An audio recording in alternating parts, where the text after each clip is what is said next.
Prima di arrivare a pensare alla montagna, la cultura occidentale ha dovuto lavorare moltissimo. All'inizio vi è una contrapposizione radicale, per gli antichi intendo, tra la montagna e la pianura. Da una parte il Saltus, era questo il nome della montagna, dall'altra parte l'Ager, cioè la cultura, cioè la coltivazione. Perché la montagna, il Saltus, era il campo dei soggetti mobili e dell'allevamento, dei pastori e delle greggia. Contrapposto vi era in basso il regno della città e della cultura, della coltivazione, dell'agricoltura.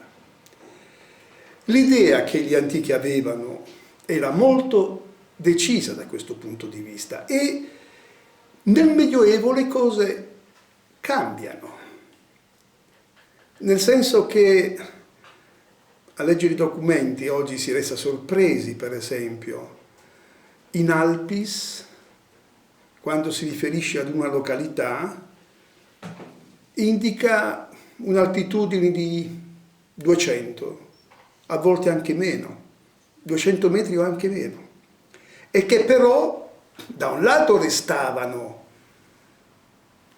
dimensioni montane, esterne all'ambito della pianura, ma dall'altro però il monte sopportava non di rado, e non soltanto in poche regioni, il massimo del popolamento. Cioè la popolazione si condensava, si addensava in montagna molto più di quanto oggi noi si sia abituati a pensare. Il grande cambiamento avvenne con la modernità e fu un cambiamento epocale, perché coincise con la nostra maniera di guardare non la montagna o la pianura, ma l'intera terra.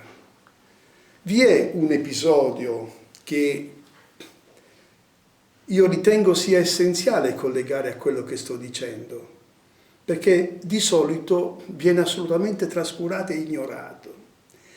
Ed è, può sembrare all'inizio, strano, ed è il grande dibattito, gli storici dell'arte lo conoscono, sotto il nome di primato delle arti. Cioè, tra 5 e 600, se più importante fosse la pittura o la scultura, se la regina dell'espressione artistica fosse la prima o la seconda. Come si ricorderà, vinse a mani basse la pittura. 2 o 3 persone soltanto difesero la scultura e naturalmente il più sfegatato in tale difesa era il Cellini, era Benvenuto Cellini, il grande orafo e scultore. E a rileggere oggi le dichiarazioni di Cellini a sostegno del primato della scultura si comprende perfettamente perché la montagna per la modernità sia stata il regno dell'alterità, della diversità, della differenza, del contrasto molto più che per gli antichi. Che cosa dice Benvenuto Cellini per assegnare la palma dell'espressione artistica alla scultura? Dice che la scultura è molto più difficile che una pittura a farsi, perché la pittura ha un solo punto di vista, che normalmente è centrale. E quando si guarda un quadro, il soggetto è statico, non si muove. Al contrario, lo scultore deve realizzare la propria opera tenendo conto di un soggetto che si muove intorno alla statua, davanti e di dietro, e dunque deve raccordare tra di loro lo scultore prima che lo spettatore dell'opera più punti di vista all'interno di una logica che prevede la mobilità del soggetto. È il contrario della modernità. Se avesse vinto la scultura, possiamo dire, lo Stato moderno territoriale centralizzato non sarebbe mai sorto.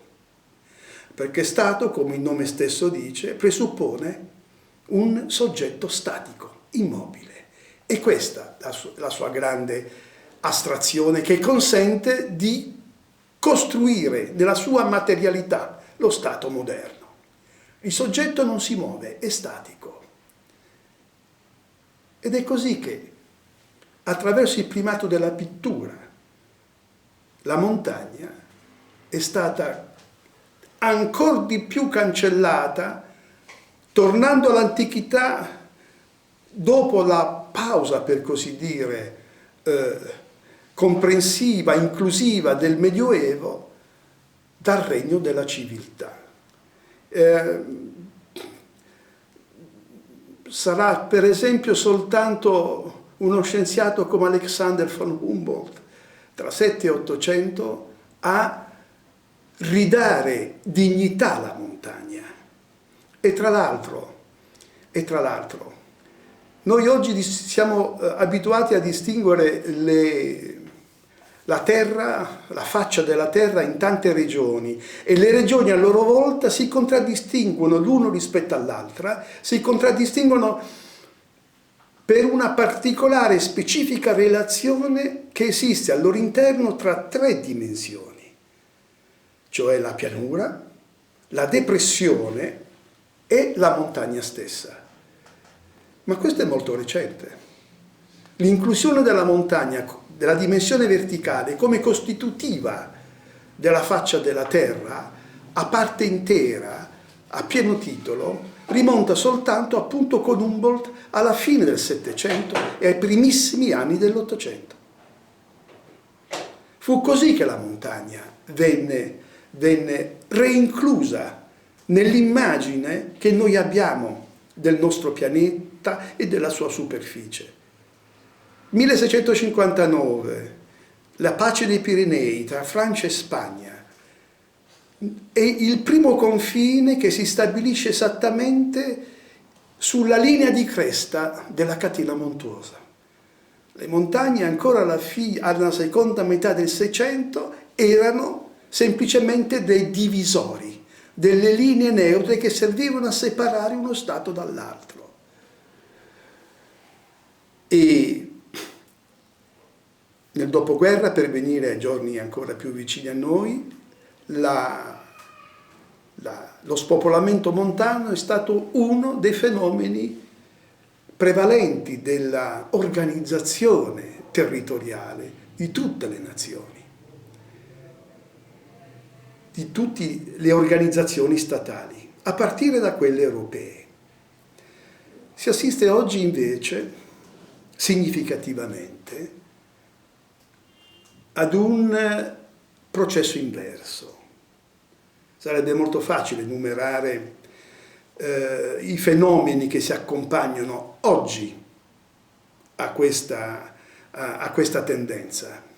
La riscoperta dei borghi, la riscoperta di particolari culture, fin qui appunto sopraffatte, per così dire, dalla storia culturale dell'Europa, specialmente, che è, lo affermava a metà dell'Ottocento un grande storico dei lineamenti territoriali come August Meissen, la storia delle terre piatte.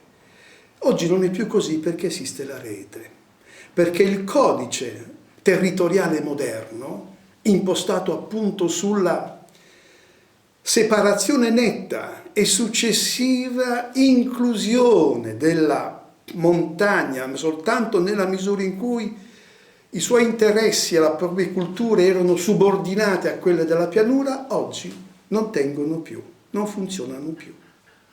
Perché esiste la rete, esiste cioè un veicolo di comunicazione, una logica dell'organizzazione territoriale che è assolutamente in grado di stabilire un livello ulteriore rispetto a quello che è stato il codice del territorio moderno.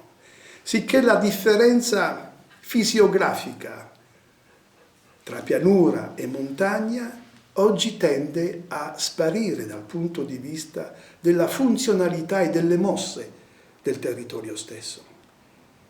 Altra questione è ricomprenderne la cultura, ricomprenderne le forme, fare tesoro di quella arretratezza che vuol dire essere scampati a molti dei processi moderni, che oggi possono venire buoni, che oggi possono essere utilizzati proprio per trovare, a fronte della crisi della modernità, nuove maniere di organizzazione del popolamento, nuove forme di collettività e nuove espressioni di solidarietà che diventano, al giorno d'oggi, sempre più urgenti e necessarie per il futuro stesso dell'umanità.